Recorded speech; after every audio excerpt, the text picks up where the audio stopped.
Welcome to Locked On Astros, your daily Astros podcast. Here are your hosts, Eric the Man Huysman and Brett H-Town Wheelhouse Chancey.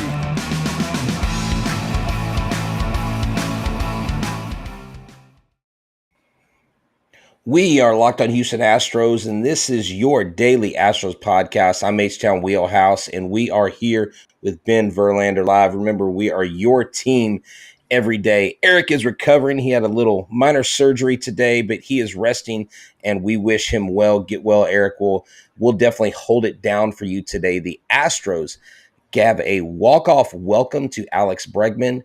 There's a lot of news. Jake Meyers gets his first walk-off. What did Carlos Correa say? News on other players that are not playing right now, and so much more. So remember, when you go looking for podcasts, when you look for podcasts, Apple, Google, Spotify, that's where you go. And Spotify Green Room, go there, download the app. It's changing the way we talk about sports every Friday or Saturday. Myself or Eric Huysman will be on there. We will be live. You get your voice heard. So Ben Verlander back with us again. Thank you, sir, for joining us. Tell the fans where they can find you. Of course, you're welcome. Happy to be back. I'm on Twitter at Ben Verlander. All my socials are at Ben Verlander. And I'm also I have my podcast with Fox Sports, Flippin' Bats Pod. It's all about, showcasing the fun side of baseball and just having a fun chat with guys. And so, yeah, Flippin' Bats Pod and Ben Verlander on all socials. Yeah, definitely. And one of the guys that you talked to on your podcast early in the season is Kyle Tucker, who came back today. Kyle Tucker, I don't know what it is about his swing that I love so much. There's a lot of people that say, I don't see how he gets around on the ball so fast. Every ball he hits is so hard and so electric. Talking to him, talking to other major leaguers, what is one of the key takeaways that you take, especially with your experience in the minors, when they go up to the plate? They know like the game's on the line. What does the mindset have to be for a big league player to be successful more times than not? The mindset has to be baseball. You're going to struggle. Hitting a baseball is the hardest thing to do in all of sports. And you need to get to a point where mentally you just don't care. Like, you don't bog yourself down. And the best in the world are able to strike out one at bat and go up there the next three at bats of the game and not let it affect them. And watching the Astros and watching their lineup be the best in baseball, if a top three offense in all of baseball, it's clear that that's what they do. They're able to go up there and have the same approach every single at bat and not bog themselves down with what they did the previous at bat. And Kyle's a great example of that. Kyle can go on can get out a couple times in a row, and then that last at bat of the game, get a hit. And from my experience, that's the toughest one. If I'm 0 for 3 going into that last at bat, you might as well have just chalked up an 0 for 4 for me, and that's why I'm sitting here now. And to be able to get a hit that last at bat, it's all mental. No, yeah, and right here, Fernando mentions right away. It's like we actually beat the Royals twice in a row, and you have those teams, you have those games, because Ben, when I sit here and look at the press box notes that I have available to me, the Astros lead the majors in runs 677, in hits 1159, on base percentage 339, batting average 268, OPS 780. Additionally, they have struck out the fewest times in MLB. And no matter what struggles they've had against bad teams, there are a lot of players there. Well, I don't know about players, but there are a lot of fans of other teams saying, I do not want to face the Houston Astros because they've had Bregman down. They've had Tucker down. Justin's been on the shelf all year. We've had issues with pitchers going back and forth. Pedro Baez is out, possibly out for the year, but they've had young players step up. They have your Jake Meyers today, who was the hero of the game, got a walk-off hit, and he didn't have to hit a home run or a double. It literally hit the ball off the pitcher's foot and scored none other than Alex Bregman. That's why we called it the walk-off welcome. And how big is it for when you have your big players injured? How big is it for the minor leaguers to come up? Because the club obviously has enough confidence in them to replace. And how big is it for guys like Jake Meyers to do the things he's doing right now? It's saved them. It's saved the team.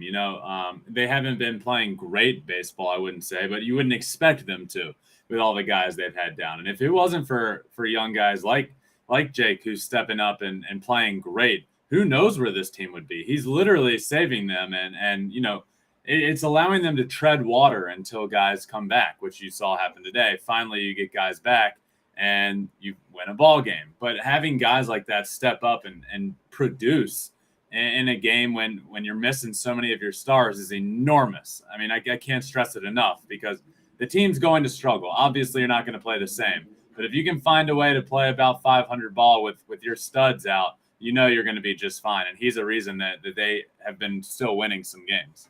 Yeah, exactly. And, Mr. Howard here says, how many times do teams hit grand slams and lose? Seems very unlikely, but the Royals found a way.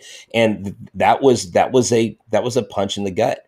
And Dusty Baker even said after the game, I think he wishes, I misread his quote. I thought he said he wanted to leave him in. I think he said, I wish I would have pulled him sooner to where he didn't get in that situation. Christian Javier gives up that just meatball over the plate grand slam. And then Dusty said, hey, my guys bailed me out. And, that would, to me, was a really awesome thing for Dusty to say, because a lot of times you don't have managers saying things like, my team bailed me out. Yeah. That takes a lot, and that respect for him today, because I have been highly critical of a lot of moves. Of course, always my criticism comes with the fact that I've never done it at the level he's done it. I probably couldn't do a better job than him. But, being an armchair quarterback, it's easy to be critical, right? When you're not in the heat of the battle. But the moves today, I thought he managed a great game, and batting Michael Brantley at the end saved the game, I believe. 100%. And it's always nice, at least from a player perspective, to hear your manager come out and say, like, I was saved, they picked me up, because, oftentimes you hear the other perspective, like, from a manager's perspective, like, they just, they got to pick each other up. It's nice to hear a manager put it on himself and say, look, I did this today. I own up to this. I was saved. They saved my butt. Like, this isn't on me. This is all those guys out there busting their butts to win a ball game. And kudos to them for doing that. And look, I think Dusty is, from everything I've heard from, my brother and other players, that he's a great guy to have leading the way. And when he comes out and says something like that, it earns a lot. It earns even more respect. Yeah, definitely. And you mentioned your brother, and I guess this is one of the things we need to talk about, because today James Click revealed on Sports Talk 790 that the team doctors basically told him that it would be detrimental, or it wouldn't be to the advantage of Justin Verlander in his recovery for him to come back and pitch this year, basically sealing his fate from what we know. That we don't see, Justin back. And I kind of lamented today. We may have seen him pitching for the Houston Astros for the last time, but I'm no sage or prophet either.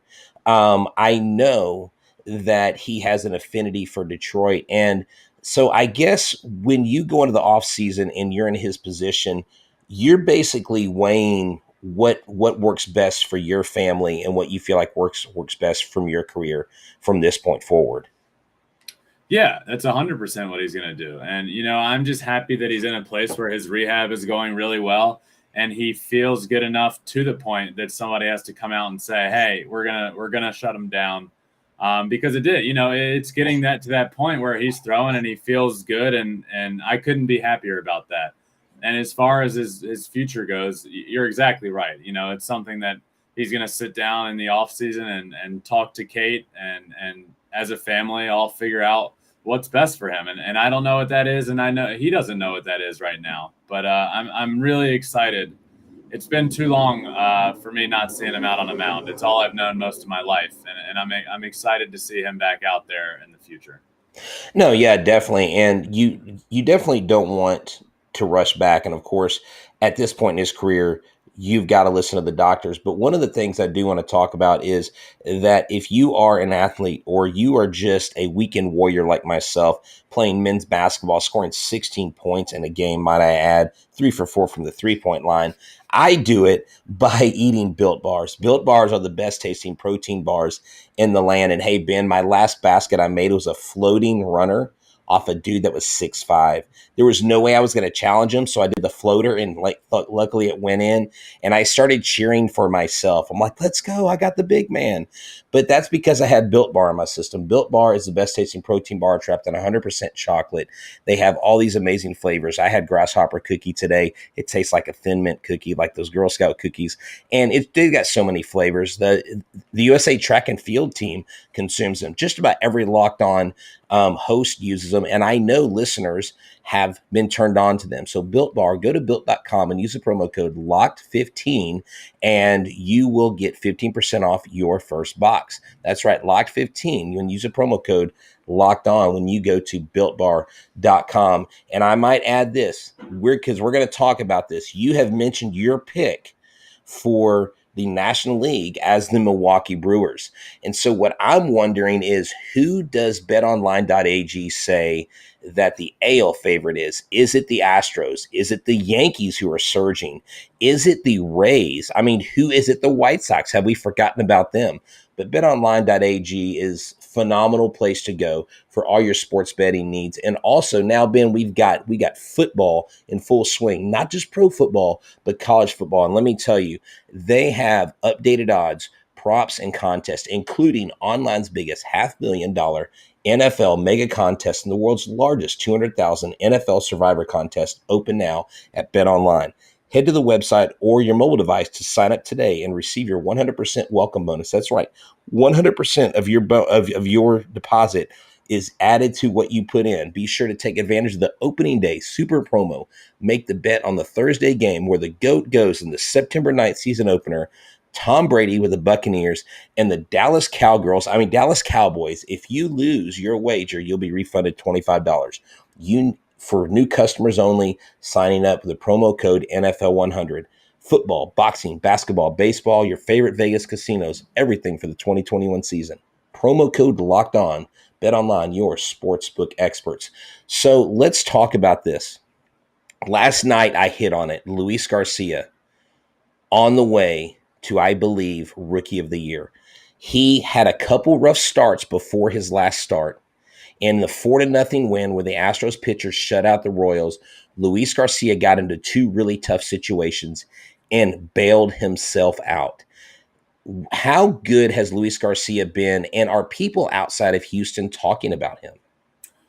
He's been great, and I don't think so. I don't think enough. I think he's been awesome this year. I think he's put himself right there at the top of the conversation for Rookie of the Year. And I feel like outside of Houston, there just aren't a lot of people talking about him. But I'll tell you what, him getting himself in trouble and getting out of trouble on his own is, I love to see that, because, you see a lot of guys not experience that until you get to the playoffs, where you're going to need them, and you're going to need them to lean on that and have that experience of, look, this is my game. This is my time. I need to get myself out of this. And you can't get that experience anywhere else. You just have to go through it. And, for a while during this season, he was just out there dominating and throwing great. And it was really good to see him get himself out of some jams, because that's stuff that you can't teach, you can't work on unless you're in a game situation. So I love what he's been doing this year. Without him, who knows where the Astros would be. He's really been a very, very bright spot in that rotation. And I think more people outside of Houston should be talking about it. Yeah, exactly. And he is part of, the pitchers this weekend played some amazing defense, getting the guy trying to steal home. Kendall Graveman today reaching up and grabbing the ball and throwing and getting the lead runner in the extra innings. You have to know, they call those PFPs in spring training, where basically the pitcher's practicing to basically take the infield. And Jeff Blum mentioned, like, their base runner, I believe it was Salvador Perez, basically went, and he said, you're supposed to wait for the ball to pass the infielder before you advance to third, and he didn't.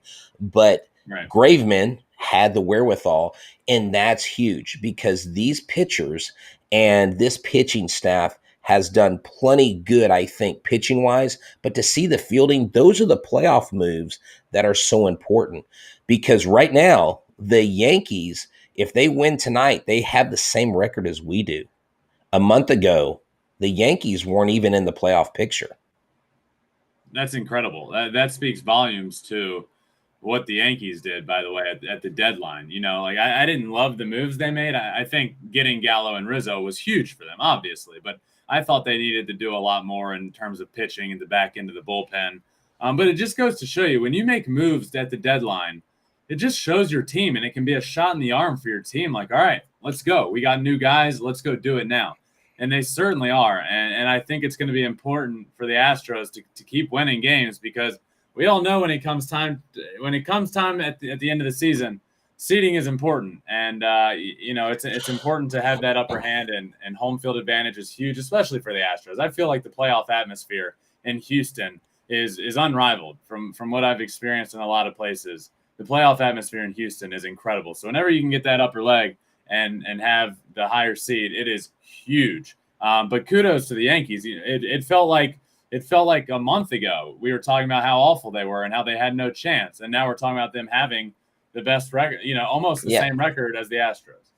Yeah, it is quite a turnaround. And I was saying I don't think the Yankees will make the playoffs. I was saying it with confidence. I was trying to have my Oprah moment and just will it to happen.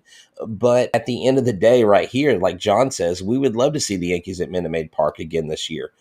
We tend to do really well against them in the playoffs. We've had nothing but success, and we hope that tide continues to flow in that direction. So we had the Tampa Bay Rays that are about 4 or 5 games in front of us right now in the standings. Is it paramount that the Astros get the number 1 seed, or are they going to be okay if they go in at number 2? I actually don't know if the number 1 seed is what you want. When you look at the American League, you're fine with it. But when you look at the National League, whoever gets the 1 seed is going to end up playing the winner of the Dodgers or the Giants and the Padres or the Reds. Like, you don't want any parts of that. The NL West has really shaken things up in all of baseball. And I think that's a prime example of, I don't know if the number 1 seed is exactly what we want, because we could very easily run into the Los Angeles Dodgers as the wild card team. And that's kind of what you see. And lately, with the way baseball's playoffs are formatted, a lot of times the hottest teams are that wild card team, because they've been playing for their life for so long. For months they've been playing for their life, and we need to win every single game. And there's a lot of division leaders that haven't really. So it's tough, man, facing that wild card team. And we see it time and time again. A team slides in the wild card and they end up in the World Series. You look at the Nationals. You look at, the Giants have done it multiple times. The Cardinals have done it. The Royals did it. Like, it just happens time and time again. So I don't know if it's that massive of an advantage. At least if you're the 2 seed, you at least know who you're going to be playing. Yeah, exactly. And, Jay Roberts here mentions, he says the Astros are road warriors. So I'm not worried about having the best record. And that's an excellent point. And then another point, one of our viewers said, or he was wanting us to chime in. Who do we want to win if we are on the Astros side of it? And of course, I'm asking you to be subjective here, to be pro Astro. Do you want the A's to win this series, or do you want the Yankees to win this series? Because if the Yankees win, then you separate yourself from Oakland even further. Yeah, that's a what do you tough think? One. I think you're rooting for I think you want the Yankees to win, because right now it's about that division, and it is, it feels like the lead for the Astros is astronomical, but it's not, and there's no guarantee that they win this division right now. So first and foremost, you have to worry about the division and getting into the playoffs, because you won the AL West, and for no other reason other than that. So I think you want the Yankees to win and create a little more wiggle room, if you will. Exactly. And here's the thing. If you're worried about getting to an Astros game, and you're worried about having the good enough brakes, or making sure your windshield wipers are working because it's raining a lot here in Houston, you need to go to rockauto.com. They are a family-owned business. They've been around for 20 years. They are for do-it-yourselfers. They're for regular Joes like myself and Ben Verlander and Eric and Johnny and everybody listening, and Jay. They don't upcharge you. They don't charge you because you're not a professional mechanic. Save 30, 50, sometimes 100% more on all the parts that you need. And you don't have to go to a chain store and have them wait for hours to find what you aren't looking for. You go right there, rockauto.com. It's an easily navigable website. It is a place where I know I can get my brakes, all the parts, what I need, and repair them myself for cheaper than taking to someone else to do it. I don't have to trust someone else because I know who I am. So go explore their easy-to-use website today and find the solution for your auto parts needs. Go to rockauto.com right now, and you'll see all the parts available for your car or truck. Write Locked On in their How Did You Hear About Us box so that they know that we sent you. Amazing selection, reliable low prices, all the parts your car will ever need at rockauto.com. Yeah, I know the fans appreciate you supporting us. They work. He said, we really appreciate you being here on the show once again. It was kind of an 11th hour thing. I reached out to you. I was going to have one of the Skeeters players. We talked about Sean Dubin, and we didn't know that their flight to El Paso conflicted with the show. And so they're actually in the air right now flying to El Paso. So we wouldn't have been out until 12. And Ben, you were gracious to come on. And so I appreciate that. So does Major League Baseball want another Astros-Dodgers World Series, or do they want an Astros-Brewers, Ben Verlander's favorite National League World Series? Well, to answer your question, they do not care about my prediction, and they want Astros Dodgers. And I just look, it's a no-brainer. If you get an Astros Dodgers World Series, the numbers would be through the roof, the tension would be through the roof. It would be incredible for baseball. Now, do I think it happens? There's certainly a chance. And I would love to watch it. Being at that series in LA a few weeks ago, the Dodgers and the Astros series was incredible. Just walking into that stadium, you could feel it. The tension was incredible. And I'm not so sure that's a bad thing for the Astros. Like you said, they've been road warriors, but like they finally got to a point where I feel like they're owning into all of this. They're owning into the villain role. No matter whether, and the other players even believe all this anymore. I don't think anybody else is really that mad, but all the fans still are. And I'll tell you, it really feels like the Astros have owned into being the villain, and they actually thrive on it. So I feel like an Astros-Dodgers series in the World Series would be just really, really fun and really good baseball. Yeah, exactly. And one of the things I kind of teased in the intro was talking about Carlos Correa, and I was a little confused with the article and the news that came out because it's so hard sometimes to navigate through the weeds of Twitter and social media. You don't know what is current, what is old. Someone will post an article and you're like, I can't believe that person said that. And you realize it's from like 2018. And so the quote came out that Carlos Correa basically said, for all intents and purposes, hopefully we can win another championship and I can leave this great organization with two of them. Basically saying, after this year, I'm done. And I could have sworn that was from an article that The Athletic did previously in the year. And then I saw a thread where the person who put it out said, no, he told me that this last weekend. Kind of a bombshell, Ben, to be quite honest with you. Everybody's known the writing's been on the wall, but for a player to say that now, even though he says that, could he be playing hardball too? Could he be seeing if the Astros are willing to come out and give him another olive branch at the end of the season? I mean, what's going on? Absolutely, he could be. And, I don't know whether he is or not. I know he wasn't thrilled with how it went. Before the season started, he felt like he was lowballed. And, I have to agree with him. You look at what a guy like Francisco Lindor got in New York, and you can't tell me Carlos Correa is half the shortstop that Francisco Lindor is. He's one of the best shortstops in the league. And when I think Houston Astros, I think Jose Altuve, I think Bregman, I think Carlos Correa. He's just a guy that feels like he's an Astro and is going to be an Astro. And I don't blame him one bit for coming out and saying this, whether it's just a play and his like what he's going to do going forward, or whether he means it and he's fed up with how it all went, and he's like, you know what, I'm going to test out free agency, and if I come back, great. If not, I'm fine moving forward. So no matter what it is, I understand and I get it. But he is just a guy that feels like he's a Houston Astro, and it's going to be really, really weird seeing him in another jersey if it comes to that. Yeah, exactly. And that's where, right here, Big Man Clark says it was months ago. And that's what I thought. And that's when I saw it was kind of confirmed that the guy that asked the question asked it this last weekend. And so, regardless of when it was said, the point is this: Carlos Correa being a part of the Houston Astros is, I think, catamount to future success.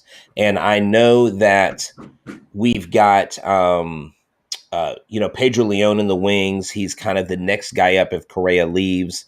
If they have Pedro Leon and they're dead set on him, they probably don't go out and spend the money. But at the end of the day, Correa, Altuve together in that middle infield just seems right. And if you were to say, okay, you have only one guy to pick out of the 9 on the field who would be representing the Astros, have a Hall of Fame into their career, I would have to say, out of all the guys, just because of what Correa's done the last couple of years, it's him. But I have no idea where he's going to go, because I know all the good teams have shortstops, and everybody keeps saying the Yankees. And I'm like, but wouldn't that be so hypocritical for the Yankees to take him on, because they've made him the villain. They've made these guys the villain. And there's a conspiracy theory out there that Crane is trying to rid the team of all the 2017 Astros so he can get rid of the stigma. And I just don't see, like, why would you do that if you're trying to win a world championship? I think there's so much stuff out there. I'm hoping that the Astros make a last-ditch effort and make good on their offer and Correa stays. But the likelihood of him staying as a free agent is 30-1, right? Yeah, it doesn't feel, if he becomes a free agent, it does. I feel like they need to get something done before he hits free agency. And if he doesn't, I think it might be a situation where we see him in another uniform next year, as weird as it may seem. And, I look at teams, and here's what I thought. For example, I could see him going to a team like the Detroit Tigers, who are very, very close to being very good. I don't know if next year is the year, but AJ Hinch is there. The future in Detroit is very, very bright. And if he signs a long-term deal there, he's going to be that shortstop there for a long time to come. And I feel like that's more of a fit than, let's say, the Yankees or wherever it may be. But I think this may be a little ploy in his game of, look, I'm not kidding around here. I will go elsewhere. Give me my money. and Exactly. and I understand it for that. And we'll have to see. Time will tell if Click and Crane come together and say, you know what, we want him to be a Houston Astro for life. Yeah, exactly. And so let's do this and kind of wrapping things up here a little bit, because I know we're flowing. I know we got a lot of people on, but just kind of looking ahead. Jake Odorizzi is to make the next start for the Astros against the Rangers in Arlington. They have a day off, so if you're listening on Thursday, they have a day off. And hey, if you have a day off, you can do. You can listen to Locked On Astros. You can find us anywhere. Apple, Google, Spotify. If you haven't subscribed to us and you're listening, subscribe to our YouTube channel. Join the fun. Join in. Get in like John, like Mr. Rashard, like World Traveler, all of our loyal listeners that come in. But Jake Odorizzi, 2 of his last 3 starts have been phenomenal, and he's had Maldonado behind the plate. His one bad start, Castro is behind the plate. Now, it may have been a coincidence, may have been a bad day, may not be Castro's fault, but there's value in Maldonado. And I think Maldonado's value goes far beyond whatever he's hitting or not hitting at the plate, because behind the plate and your battery mate as a pitcher is key. Do you see Jake Odorizzi staying a part of this rotation going into the playoffs? If he threw great last time, and he's a guy that, when I look at postseason baseball, I feel like you need 3 guys to step up, and I feel like we know who 2 of them are. We know Greinke's going to be there. We know McCullers is going to be there. And personally, I think Garcia is probably that 3rd guy right now.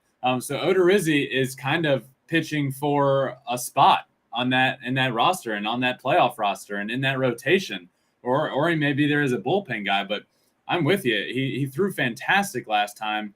And a guy like Maldonado is there's no secret as to why throughout all these playoff runs, he's been the guy back there catching my brother and catching Garrett. And like is he going to give you the most offensively?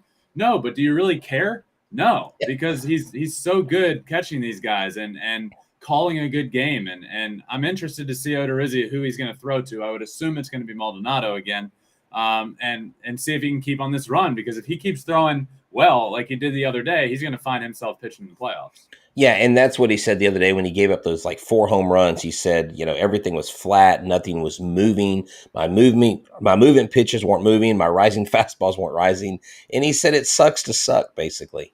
But at the end of the day, I think this team doesn't have any issues. I know we hyper focus on the losses, we hyper focus on the problems, because with a team this good, those stick out. Yeah. When everything's going well. So when you don't do well, Jose Altuve, and we'll end it on this. How important is it for Jose Altuve to heat up by the time the playoffs come? Because he has not, for the most part, been hitting as well. He's still not, he's still around 280, 270, 280. He's still not terrible, but he hasn't been the Jose Altuve consistently.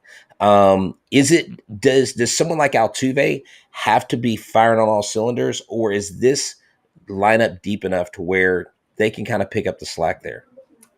In the playoffs, he needs to be firing all cylinders. Obviously, the offense is great. It's been the best in baseball. But in the playoffs, pitching wins in the playoffs. And to win games in the playoffs, you got to bring it. And, I know the offense is the strong suit for the Astros, which means in the playoffs, they're going to have to go above and beyond, because pitching can shut you down, and pitching is what's important in the playoffs. And they need a guy like Jose Altuve, and I have no doubts he will show up in the playoffs, because he does every single time. It's no surprise. It's no secret last year he wasn't very good in the regular season. He really, really struggled. But when it came time to turn it on, he did just that. And I have no doubts he will do that again this year. Yeah, definitely. He has been clutch in the playoffs. And Bregman coming back today, we haven't really talked a lot about this, 2 for 5 today, contributing not just offensively, but defensively, scoring the winning run, coming back with the joke tweet where he had the beard finally back, and everybody's like, oh my God, he's been gone for a long time. He looks like, Tom Hanks from Castaway, but Breggy being back. And I really want Bregman to have a strong postseason. He has had key hits. He has delivered key home runs, but his overall body of work hasn't been super clutch. So I think he's fresh. He looks like he's ready to go, firing on all cylinders. When this club is healthy, they are, I believe, the team to beat in the American League. Last word, do you think the Astros are still the team to beat, or is there somebody else in the mix? That's a good question, man. I've been saying that I believe the most complete team in the American League is the Chicago White Sox. But, the Astros have the playoff experience, and they know how to win in the playoffs, which the White Sox haven't done in a while. So I don't know. I also know this is a different Astros team than we've been accustomed to over the last two, 3 years at least, where it's pitching dominant. Obviously, the offense has been great, or at least good enough, but you have guys like Justin and Garrett at the top of that rotation. You don't have that this year. And my worry going into the playoffs is that you don't have that. So you're just going to have to outscore everybody. And I don't know if you can do that throughout the whole playoffs. So my worry is that. And if I had to pick today, I feel like, and this might not go over well, but I feel like I would take the White Sox just as the more complete team. Okay, no, and and I see that. I was actually having a conversation with someone earlier, and they were saying they're like I'm not completely sold on the White Sox in the long term, and I didn't get into why we didn't take that any further, but yeah, that is a team that I've said from the beginning of all this. The White Sox is a team that I don't want to face. Everybody else I'm fine with. We can take the Red Sox. We're definitely not scared of the Yankees. No offense, Yankees, but we ain't scared of y'all. And we got over the Rays hump. Almost did it twice. Last year we were 1 game away, and that was a sub 500 team. And so here's the thing with Locked On Bets. Betting on the Astros doesn't have to be a guessing game. If you listen to the new Locked On Bets podcast hosted by your boy Q and handicapping expert Lee Sterling, get daily picks, blowout specials, wrong team favored picks, and Lee Sterling's lock of the day. Follow the Locked On Bets podcast brought to you by betonline.ag, wherever you get your podcast. So, Ben, this has been great. I love having you on. I appreciate your perspective. I hate that Eric couldn't be here with us. He's actually watching right now. So, Eric, thanks for letting us hold it down. He knew that you would do a bang-up job, and you're always welcomed on our show, and keep killing it on the podcast. I love the interviews you're doing. It's great insight. So tell us once more, tell our listeners and those watching where they can find your podcast and all that stuff. Yeah, first off, I really appreciate you having me as always. I have a blast on here. I'm always reading the chat while I'm here. So I love talking to you guys and being here with you, Brett and Eric, normally. So I appreciate you having me. And I'm on all socials at Ben Verlander. And it would mean the world if you guys check out my podcast, Flippin' Bats. It's a Fox Sports podcast. I just finished up playing a couple years ago, and now I talk baseball for a living. And I just want to be a younger voice talking about baseball and showcasing the game in a fun and the right way. And everybody I have on, it's almost like just a locker room conversation that I'd be having with a teammate. And we have a lot of fun doing it. It's been a blast. So Flippin' Bats Pod is what that's called. And if you're a baseball fan, as you guys all are, I know you'll enjoy it. So Ben Verlander on all socials and Flippin' Bats Pod is my podcast. Yeah, definitely. And that's one of the first things people say. Oh, they were like, he has that podcast, Flippin' Bats. I actually had one person, they're like, oh, that's the Shohei Ohtani guy. I said, yes, that's the Ohtani guy. That's great. Did you end up buying that collection? Here, you were telling me about your softball, and I told you I need you to be like a Shohei Ohtani on the softball field. How's that been going? Now, I didn't play because I was nursing a basketball injury. But hold on. I have another opportunity to play. So if I commit to playing, I'll DM you. I'll let you know. And it's actually not softball. It's actually fast pitch. It's hardball. Oh, is it? Okay. Yes, it's a wood bat league. Okay. And so I will do my best to go out there and represent the two-way player nation. Maybe I get a shirt, two-way player nation, H-Town Wheelhouse, and Shohei Ohtani, like peas and carrots. Just like American apple pie, I'm American not sure as why it anybody comes. calls me a big Shohei Ohtani guy. I don't really get it. Like what? That's awesome, and I think it's great that you got to meet him. That is so cool.